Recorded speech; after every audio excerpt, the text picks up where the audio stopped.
Yes, guys. So this is Bomas of Kenya. You can see this is where the votes were counted the other time, yeah, by the Electoral Commission in Kenya. And I just want to show you some few things. Let's go around, and enjoy. Yes. So look at the seats. Like this is my back. Yeah. So there were dances here, but it is done. You can look at my other videos. I uploaded a lot of dance. There was some Luo music, like traditional dances across Kenya were done here. So I've watched all of them, and I've also made the videos. I know you will upload, you'll have grace of watching all of them, and I know you will enjoy. There is Taita, Samburu, Luya dances, all of them. Taita, Giriama. And let's just take a small tour because this is a very great place. You can take an emergency exit from here. Let us see outside first of all.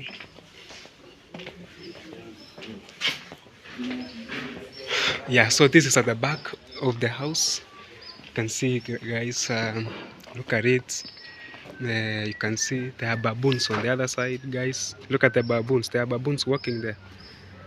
And also boas, some animals like wild boas or something. Yeah, they are walking on the other side. So this forested area, you can see, you can walk around. I'm told there are traditional huts, small houses built across this place. You can come enjoy yourself as you move around. And this is at the back of the Bomas of Kenya. Yeah, iko sawa?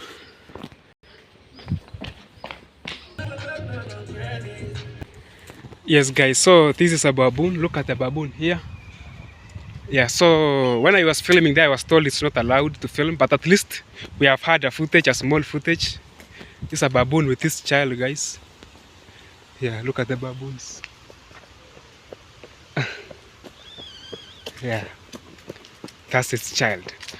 So let's move to the other sides to see the traditional villages, small houses built in Bomas. Yeah. So when I was filming, I was told like it's not allowed to film, but at least we made a short a short video. And since you've seen Bomas of Kenya, and that's where there was a lot of things that happened there in the last election. There was a lot of tense moments. There were all this party and the other party, and then the president was announced from there. Like there was a lot of for Kenyans, they remember, and they must have seen that. Yeah, so let's move. Let's go see traditional villages on the other side. Yeah, so these are the halls in Bomas. So Bomas is not just a small one building as I thought. It is a whole area. This is for cultural heritage. It's a place where you can experience Kenyan culture.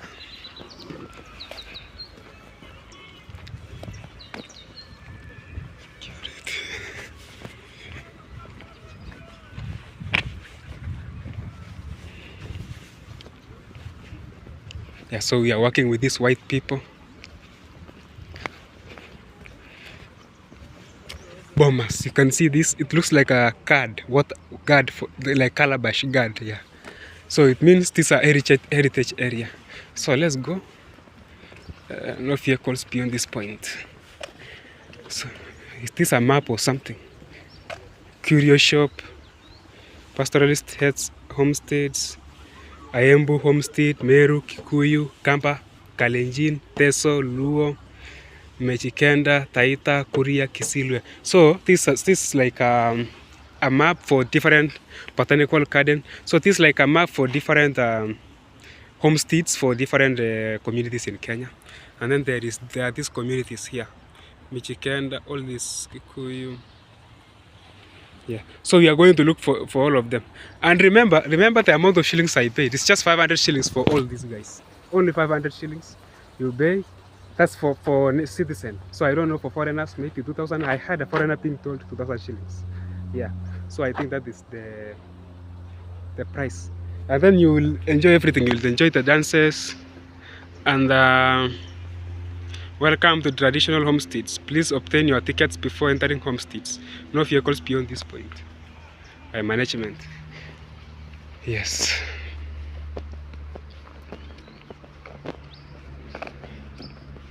So let's go see these homesteads.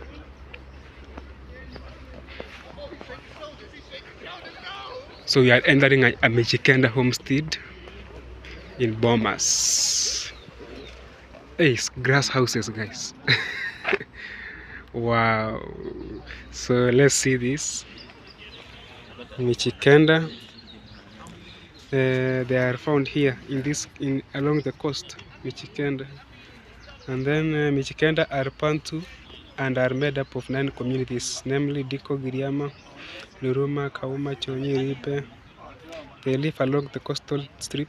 Michikenda are predominantly farmers and also keep cattle.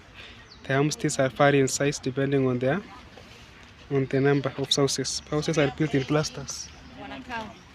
So you can read all of that. So let us see the homesteads. So this is a watchtower. This is for security reasons. Like in Michikenda homestead, there is a watchtower for watching over the enemies.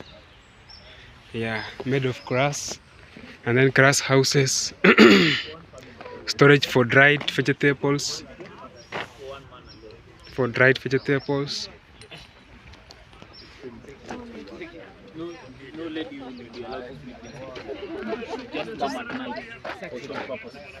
And then they leave and they go to the ladies' for our own hut, and that one was majorly to promote something called equality.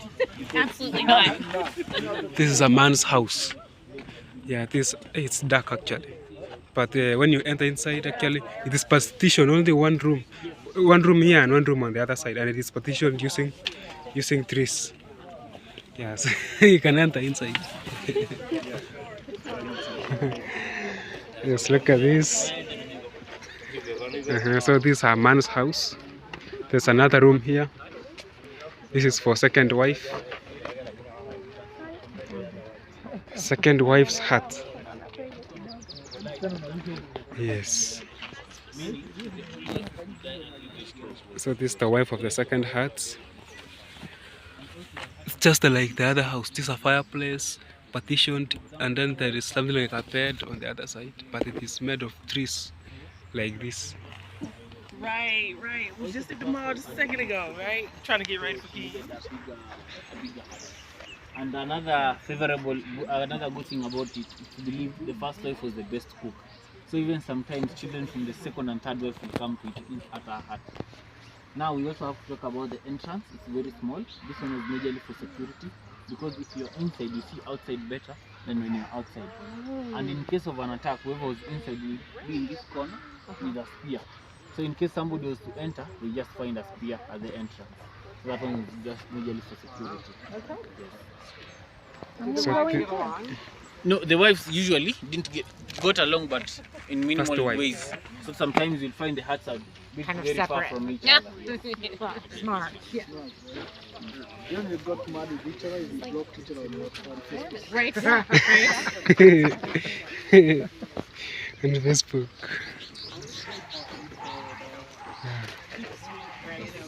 Oh, hot. Especially getting hot enough. This is a reception area. Those are the baboons and monkeys crossing. We are used to them. No, we don't notice. We are used to them. Like the neighbor's dog barking. Yeah.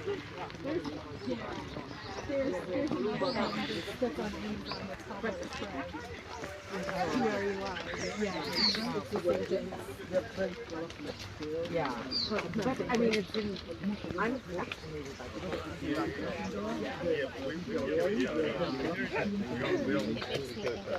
The farm was very fine, so we did. This is a Taita. This is a The Taita. Taita community. Now, the Taita community lived along the Tsavo East National Park in Kenya.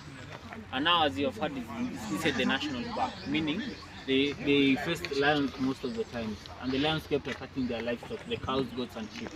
And now, this one, the animals were the currency during this time. That was what was used to measure how rich you are as a man. So they had to come up with a way to protect their animals. Can we proceed inside?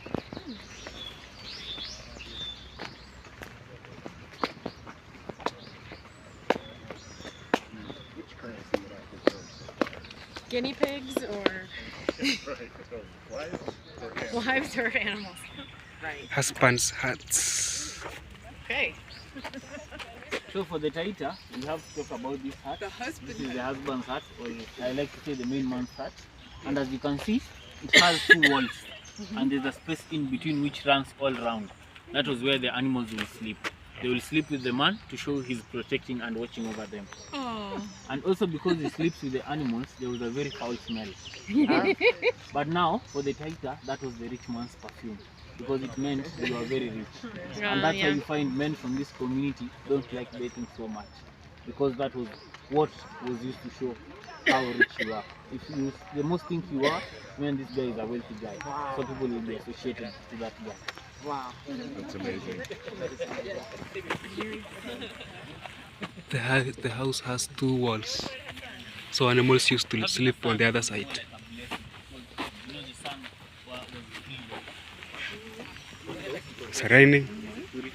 and now also Married have son. many children. Right. So it was like we will continue the destiny.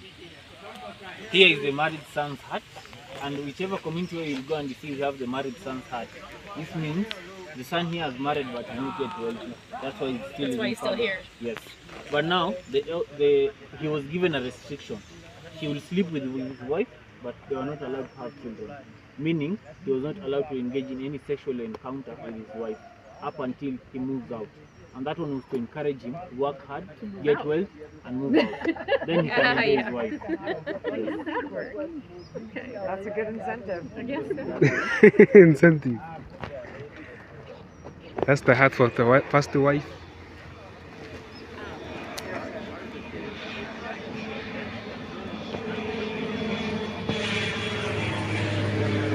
That's the third wife, the first wife, the second wife. Those are the homesteads for the wives. So guys, I'm a tourist. I'm working with tourists.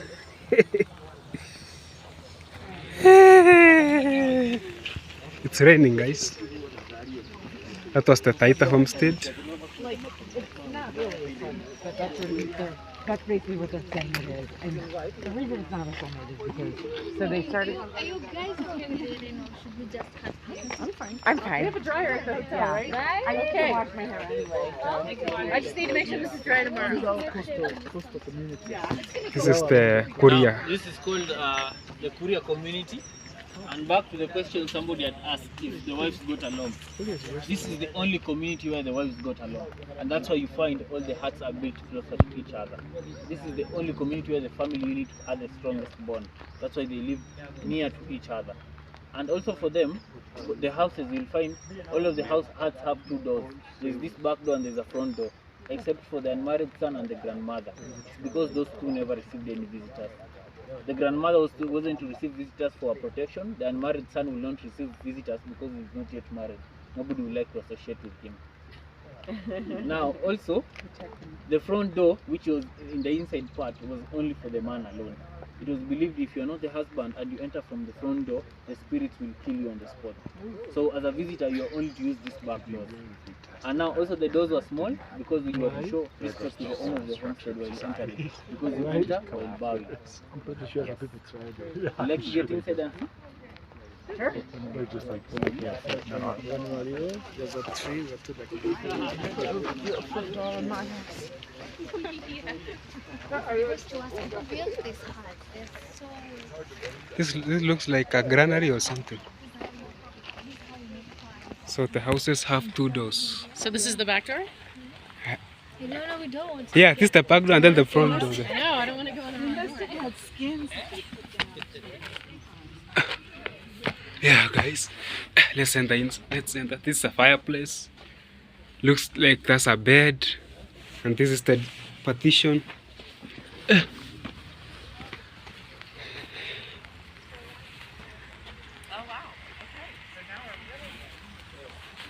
So this is the homestead. The houses face one another. Always set up like this. And I say this is the only unit where the wives got it. This is the grandmother's hut and married son's hut. Married son's hut. All the wives will cook their own. Second wife, husband. These are the doors you go in, or you go in the other way. No, the doors you go are the ones in the back. This one was not only for the man. Right. Yes. And as I said, these two never had back doors because they never received any visitors. Yeah. Yes. But now also for them, here, as you see, there's the grandmother's hut. In all the communities where you go, you'll find you have the grandmother's hut, but never the grandfather. Yeah. Because this was only when the grandfather had died before the grandmother. So her eldest son will take her to his own homestead before he's watching over her. But in the cases where the grandmother had died before the grandfather, the sons will give the grandfather a new younger wife just to take care of him. That's why you'll never find there's a grandfather's hut inside the compound. Lucky guy. That now was like the good thing about being a rich man. You'll always enjoy it. Let's proceed to the next You have community. wives to spare. Yes, you can. Yes, you can. Watch out for the spirit. Yeah. I'm not going in the front door. Oh, they're really testing me. Oh, for you. Yeah, looks like this is the biggest. That's the easiest. Yeah. It has a bigger door. This is the first wife's hut. It's a fireplace. Has stones and firewood. We have a lot, guys.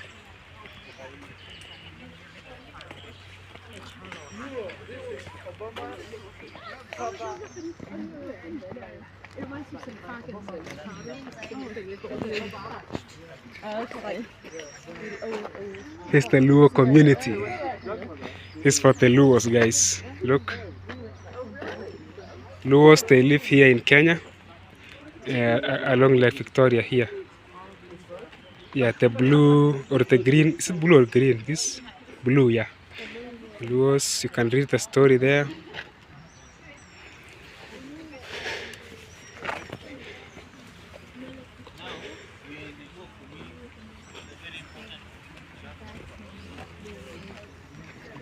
Lake Victoria region. Aha. So that's south?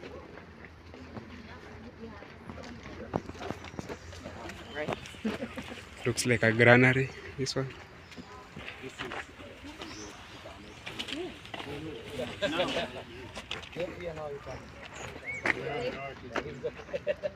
Now, for the Luo, we'll have to talk about this husband's hut. And as you can see, it's very small in its nature. And it's because the Luo did fishing, mostly fishing and partly farming. And they lived around the Lake Victoria region. So they did fishing a lot because it was a freshwater lake. And the best time to catch fish is usually very early in the morning, around 3 a.m., 4 a.m. in the morning. So this hut was made small to reduce the comfortability for the man to sleep so much up until he forgets he's supposed to be outside work. So by the time he's sleeping and he feels like he wants to stretch, it's already 3 a.m. He wakes up, goes to the lake, brings food home. So the family is kept in check. I think this is a method we need to use today. That's how I get my kids up. Make their bed share. Make it uncomfortable. Make it uncomfortable. This is huge. This is the first wife's hut, Okay. and as you can see, it's very big and also has spaces in the front. And now for the Luo, for them this hut also acted more like a bar, where all the drinking ceremonies and all the ceremonies, especially the beer drinking ones, were done inside here. If you had come a bit earlier, we did the Luo traditional drinking party, where you'll find there's a man drinking and there's a woman seated beside him. The woman seated beside him symbolizes the first wife. She will just sit beside her husband as all the men around her drink while she watches, to show she's just presiding over, and adds more beer to the pot in case the level goes down. So all the ceremonies were held under this hut. And also it was strategically built in between the second and third wife's hut. So in cases where they had conflict among each other, it will be solved. She was the boss. Yes. Proceed to this side.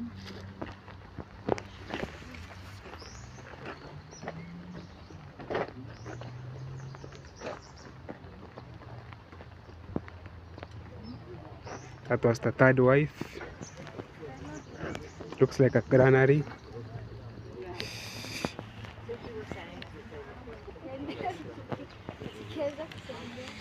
the Luo, I'll have to explain to you about the boys' hut. And an interesting fact about the Luo, during this time, the male never used to do circumcision. What used to happen for the Luo, they used to break the front teeth of the men. And what will happen is they will take a stone, place it on this lower teeth, and hit it with another stone up until the front teeth break. And that one was to show the boys now. A bunch of dentists, right?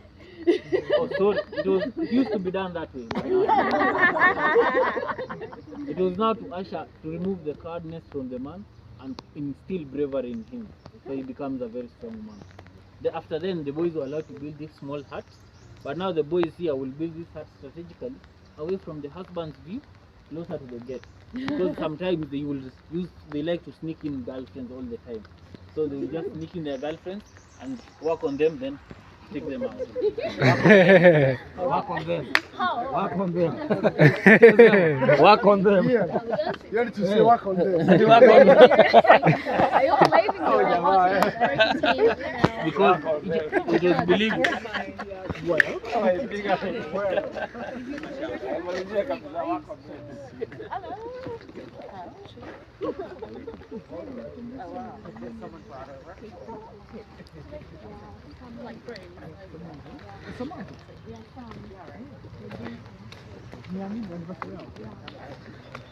Yote tunafanya Simba live.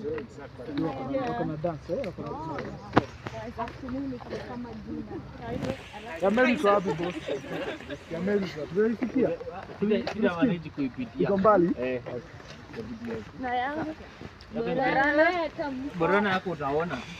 This is Iteso.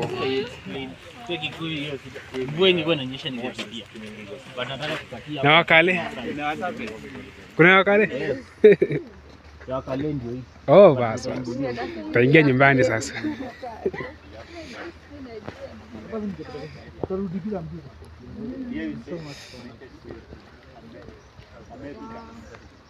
Is this the sunny documentary? Ndio. Hapa tunakuja hapa kuangalia na mapicha kuna. So we are going to another homestead, guys.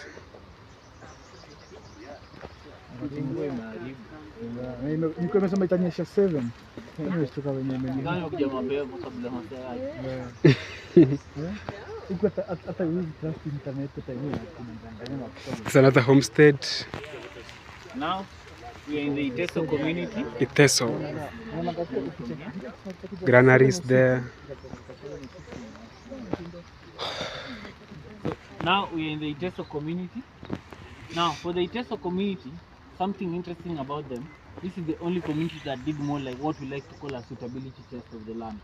And what used to happen is that before they will build these houses at that place, they will test that land if it was good for them or if it was safe for them. What will happen, they will tie a chicken to a spot, then leave it overnight, then come the following day. If they find the chicken is still there, it means that place was a good place. If they don't find the chicken there, it means that place was a bad place. So there used to be a tree here which was cut, but now this is to symbolize, this is where the Iteso tied their chicken to. Then because since for us we knew that practice, we told our security guards to watch over the chicken. Then they came the following day, found the chicken was still here and good. They said this place was a good place to build their land. They looked at the chicken, poured its blood on each of the homesteads before building this homestead. Also for the Iteso, you'll find all the huts have a pointy part on top. That is to symbolize that the husband of this home is alive. Once he dies, all of the pointy parts are removed and another wealthy man like him can come, take over. He takes over the wealth, the wives and the children. Wow. Yes. Only if you can afford it. Yes, only if you can afford it. Because if you give this homestead to a poor man, he'll ruin it. So it has to be somebody with more or equal wealth to this one. Who determines that? The village elders. Yes. Proceed through this side, I show you the Maasai. It's the wife of the second wife. It's the hut. There's a fireplace. There's a granary. Granaries and huts around. Four. That's the worst part, is I just couldn't see it.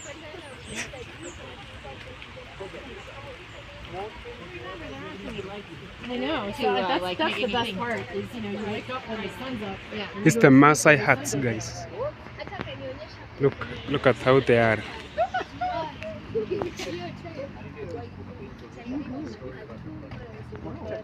is the water. Anafanya kazi tu. Why is he wasting his time? Come on, cat. I don't know he's What watching is that? Patana. Where is this from? India? Warthog. Oh. This is the front legs. Oh, they have This is kucha the hind actually? legs. What is it? Yeah. Looks almost like a leopard. Now we are in the Maasai community, the community most known in Kenya for, and I'll explain to you why. But first of all, I'll have to start by saying this is the most brave community in Kenya. And for a Maasai warrior, if a Maasai warrior was to be fighting you, the only thing that will stop him from charging against you is either of two. Either you are dead or he's dead. Either of the two. Otherwise, they fight till the end. And they are very brave. They don't back down. For them, there's nothing like backing down. And it's because of the system in which they were brought up. For a boy to become a Maasai warrior, once he was circumcised, he was sent to the forest without any weapon and any food. And he was supposed to go kill a fully grown male lion, not a lioness, not a cub, a fully grown male lion, and bring it back. After that is when he was now handed a spear to show he's now qualified to be a warrior. And they were very brave to the essence, to the essence in which, while we were fighting the British for colonization, they are the community that fought the British for so long up until the British nearly gave up. It's because, unlike the other communities where the British killed a few people, the kings quickly gave up the independence. The Maasai fought up until they saw we are nearly becoming extinct. That's when they gave up. But even though they were colonized, they still had that warrior spirit in them. They refused everything that was brought by the British. They were being taken to school, they ran away. Because this is not our culture. We have to sustain our culture. And that's why the Maasai culture, it's very, unlike the other communities, this is the only community where if you go to the Maasai land, you'll find people still living in such kind of homes. And even some have refused education up till today. Because they have that warrior spirit in them, which they say, this is our culture, we are not letting it go by force, by fire. Now, also for the Maasai, for them wealth wasn't individually owned. It was communally owned. Your wealth was my wealth was yours. So that's why for them they didn't have so much problem. And part of it is that for the warrior, because it's more like a soldier, you don't know if he'll come back alive or dead. So the warrior was allowed. In the essence where he's somewhere and he feels like he wants to be with a woman, he'll just go to the nearest hut, put his spear outside and enter. It doesn't matter if this is his wife or not. If the husband comes back and finds there's a spear outside, he does not enter this house. He also goes and looks for another hut, and that's the same. Yes. Okay. And that's why it gave them a good constant supply of warriors, because women were pregnant every now and then. So it gave them a good constant supply of warriors. Right. Now also the Maasai were a nomadic community. For them they never did any farming. So they only kept the animals, and they believed this green vegetation was majorly for the animals. So there used to be conflict, because if a Maasai warrior will bring his cows to your land, start eating your crops, and he asks you, when you are arguing, he tells you, you eat this stuff is for the animals. You can't eat. The Maasai only survived on three things: meat, milk, and blood. Only those three. Even when you go to the Maasai Mara, you'll get to taste it. You can taste it and you tell us how it feels. Okay. Now, also for the Maasai, we have to talk about this hut, because it has this special structure here on top. This structure here had three main purposes. The first and most important one, this acted as the crown to show this is the first toy's hut. So as a visitor, you'll look for this thing on top here, come here and be tended to. Second of all, you know, for the Maasai, they had a very strong liquor, which the warriors and the men really loved to drink up to late at night. So the wives here were a bit clever. They will cook the food, place it inside here, so that the time when the husband is coming home late at night, when you know he's drunk and noisy, he does not enter the homestead to disturb the peace. He takes his food from here, eats it, and fall asleep wherever he'll fall asleep. And these people sleep soundly without being disturbed. Thirdly, this was used as a fortune teller machine in the event where once the women had given birth, you know, the afterbirth, the placenta was taken, put inside here and sealed for an overnight stay. Then the following morning, the wise men or the elders will come, take it out, put it down and open it up. It was believed they will see a pattern inside that placenta, which will tell them if the days coming ahead were good or bad. And also for the Maasai, their houses never had any doors, because having a door was a sign of cowardness. So you are supposed to be very ready. And for them, it was nothing like fight or flight. It was only fight and fight. They never back down, as I said. Yes. Also, for them, the houses were built by women. That's why you see, you usually say they are short because the women didn't like scaling higher heights like the men. They'll just build something short. But it's because also they need to move. They don't know when they need to move. You can build a house here, tomorrow you're moving, or build a house here, after 3 days you're moving. So they just put something small and easy to keep them surviving day by day. This is cloud and mud. It used to be mud and mud and water, but now that thing is very costly to maintain because all these houses were built in 1971. So we opted now to just put concrete. Because each and every time it will be falling down, especially with the rains. Yeah, I could see that. And if you're not moving every week, Yes. you need to have it. Right. So what kind of animal is this? This is the warhawk Yes. too? What the? But now this one is moving to step here. And this ground was very Quite muddy. wet.